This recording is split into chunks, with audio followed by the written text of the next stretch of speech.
ओम नमो भगवते वासुदेवाय। त्रयोदशोऽध्याय श्रीभगवानुवाच।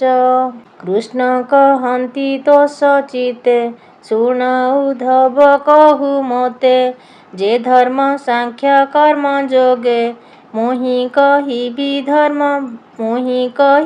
ब्रह्म भागे।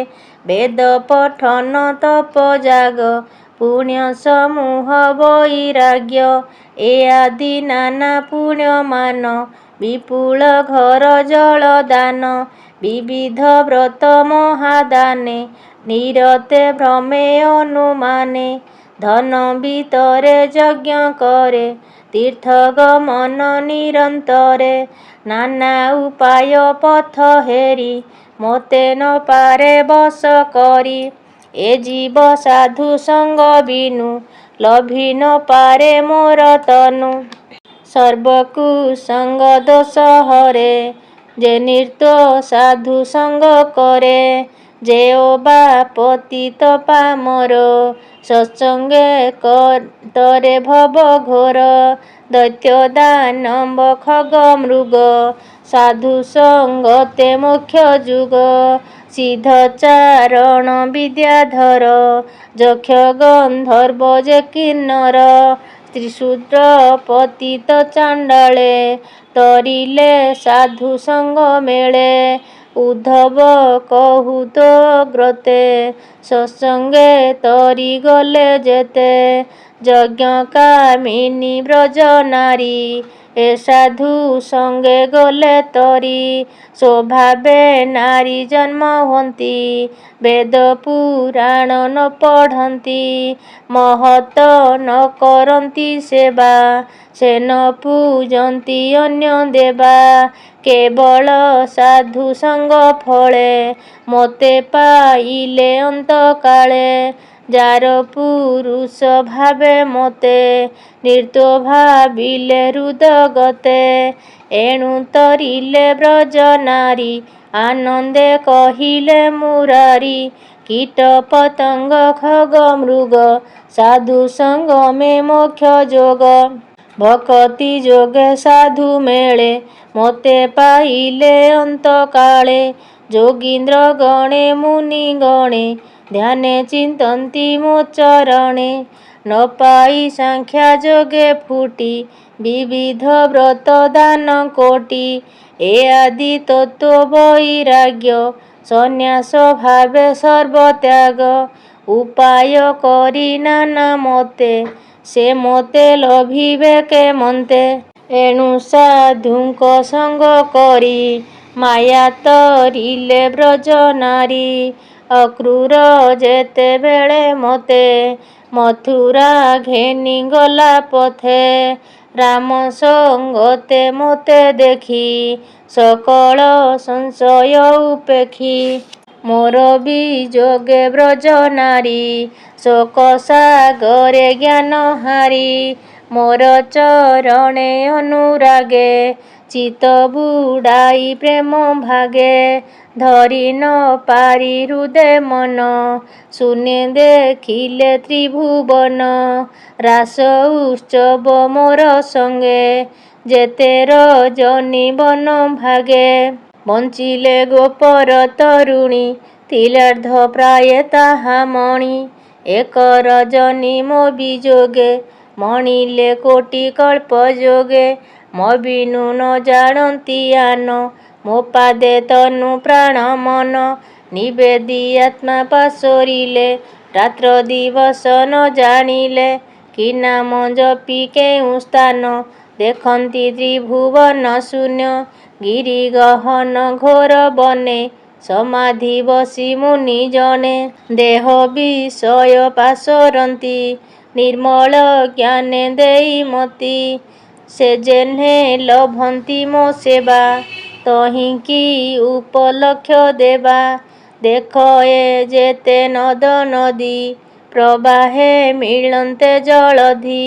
ଲବଣ ଜଳେ ସେ ମିଶନ୍ତି ସ୍ୱନାମ ଗୁଣ ପାଶୋରନ୍ତି। ଗୋପ କାମିନୀ ଏହି ମୋତେ ମନ ଜୀବନ ଦେଇ ମୋତେ।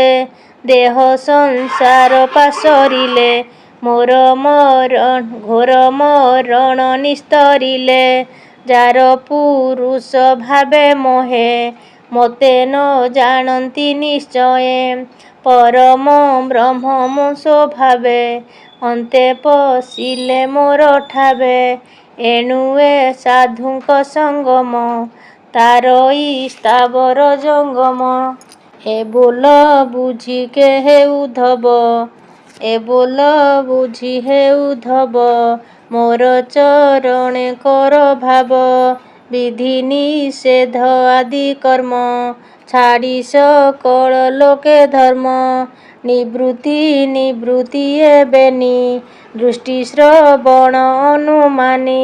ସକଳ ଛାଡ଼ି ଜ୍ଞାନ ବଳେ ଭଜତୁ ମୋ ପାଦ କମଳେ। ମୁହିଁ ସେ ମହାମହେଶ୍ୱର ସକଳ ଆତ୍ମାର ଗୋଚର।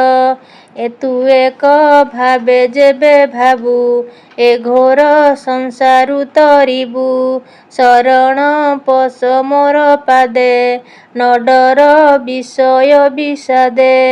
ଯେ ମୋର ଚରଣ ଚିନ୍ତଇ ସଂସାରେ ତାର ଭୟ ନାହିଁ।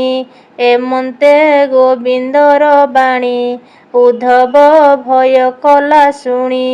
କୃଷ୍ଣ ଚରଣ ତଳେ ପଡ଼ି ବୋଲଇବେନି କର ଯୋଡ଼ି। ଉଦ୍ଧବ ଉବାଚ ଭୋ ନାଥ ତୋହର ବଚନ ଶୁଣି ସଂଶୟ ମୋର ମନ। ତୁ ଏବେ କଥା ଅନୁସାରେ ବୋଇଲୁ କର୍ମ ତ୍ୟଜିବାରେ। ପୁଣି ବୋଇଲୁ ଭଜ ମୋତେ ଏଣୁ ମୁଁ ଭ୍ରାନ୍ତି କଲି ଚିତେ। କି କର୍ମ କରିବ ଭୂପାର କହ ହେ କମଳାର ବର।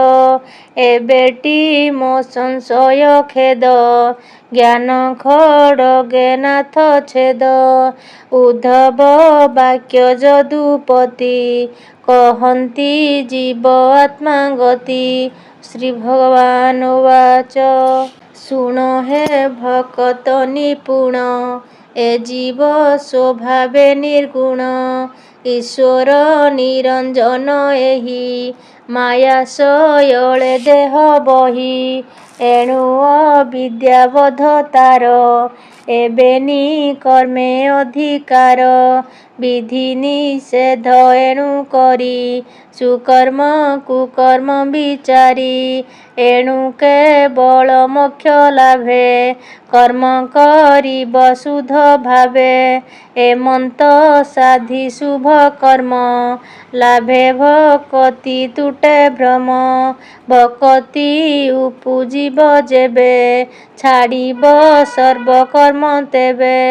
ଏ ଭାବେ ଥିଲେ ହେ ଉଦ୍ଧବ କର୍ମ ଲକ୍ଷିତ ଶୁଭାଶୁଭ। ଜୀବର ନୁହଁଇ ବନ୍ଧନ କହିଲେ ଯଶୋଦାନନ୍ଦନ। ଏବେ ତୁ ଶୁଣ ମୋ ବିଚାର ଜୀବ ଆତ୍ମାର ମୋକ୍ଷ ଦ୍ୱାର। ଏ ଜୀବ ଆତ୍ମା ମହେଶ୍ୱର ସୂକ୍ଷ୍ମ ନିର୍ମଳ ନିରାଧାର। ପୁରୁଷ ପୁରାଣ ଏ ଆଦି ଦେହ ପ୍ରକାଶେ ଚକ୍ର ଭେଦି। ପ୍ରଥମ ଚକ୍ରେ ସୂକ୍ଷ୍ମ ରୂପ ଦ୍ୱିତୀୟ ପ୍ରକାଶେ ଅଳପ। ତହୁଁ ଅଧିକ ମଣିପୁରେ ପ୍ରକାଶେ ଅନାହତ ଦ୍ୱାରେ। ମୃଣାଳ ସୂତ୍ର ମାର୍ଗେ ଜ୍ୟୋତି ଧ୍ୟାନ ଅଭ୍ୟାସେ ଯାହା ଚିନ୍ତି। ଚକ୍ର ପବନ ମହାବଳୀ ମନ ପବନ ସଙ୍ଗେ ତୋଳି। ବିଗତ ଚକ୍ର ରନ୍ଧ୍ର ଦେଶେ ଆସନ ଦୃଢ଼ ବଧ ପାଶେ। ପ୍ରାଣକୁ ବ୍ରହ୍ମରନ୍ଧ୍ରେ ଥୋଇ ନିଶ୍ଚଳ ଧ୍ୟାନେ ମନ ଦେଇ। ତେବେ ତୁ ଦେଖିବୁ ସାକ୍ଷାତେ ଆତ୍ମାର ରୂପ ଦୃଷ୍ଟି ମାତ୍ରେ।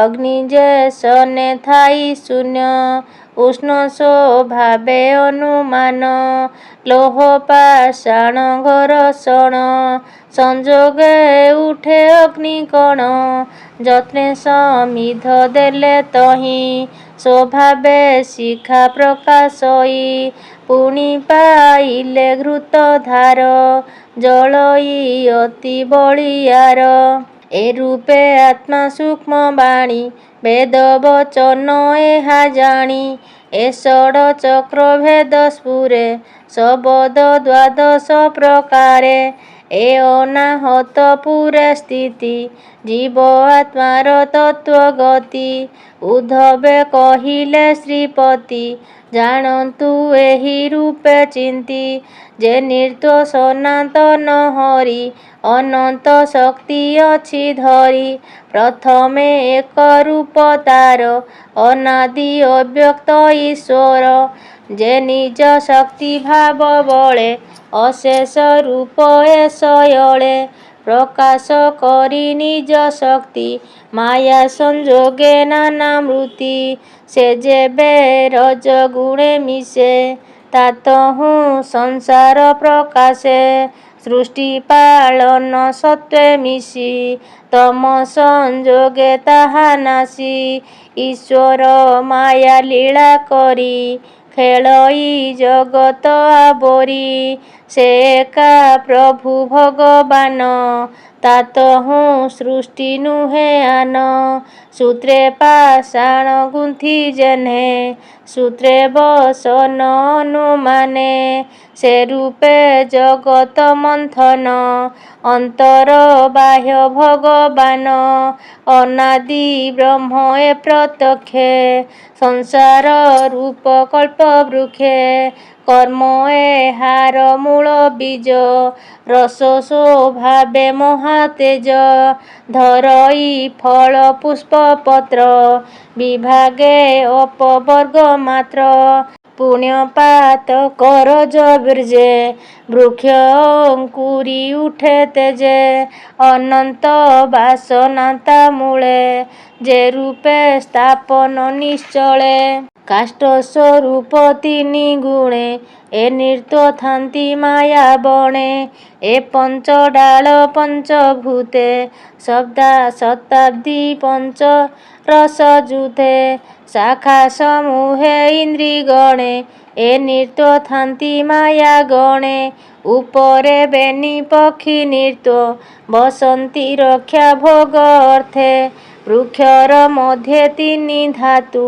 ବସନ୍ତି ବେନି ଫଳ ହେତୁ କୃଷ୍ଣ ଶୁକ୍ଳ ବେନି ଫଳେ ପକ୍ଷୀଏ ଭୁଞ୍ଜଇ ତା ବଳେ ଲତା ପୀଡ଼ନ୍ତେ ତନୁ କ୍ଷୀଣ କଳ୍ପେ ପର୍ଯ୍ୟନ୍ତ ତା ଜୀବନ ଯାବତ ଚନ୍ଦ୍ର ସୂର୍ଯ୍ୟ ଦିଶେ ତାବତ ସେ ବୃକ୍ଷ ପ୍ରକାଶେ ଏକଇ ପକ୍ଷୀ ତାର ଫଳ ଭୁଞ୍ଜଇ ନିର୍ଦ୍ଦୋ ମହାବଳ ସେ ଫଳ ଖାଇ ମତ ଭୋଳେ ନିରତେ ପଶେ ନାନା ଘରେ ସେ ଆର ପକ୍ଷୀ ଥାଇ ଭୋକେ ସକଳ ସାକ୍ଷୀ ରୂପେ ଦେଖେ ବୃକ୍ଷର ଫଳ ଯେ ଭୁଞ୍ଜଇ କିରାତ ଜାଲେ ସେ ପଡ଼ଇ ଏକଇ ବ୍ରହ୍ମ ନାନା ରୂପେ ଭ୍ରମଇ ମାୟା ମୋହ କଳ୍ପେ ସେ ଯେବେ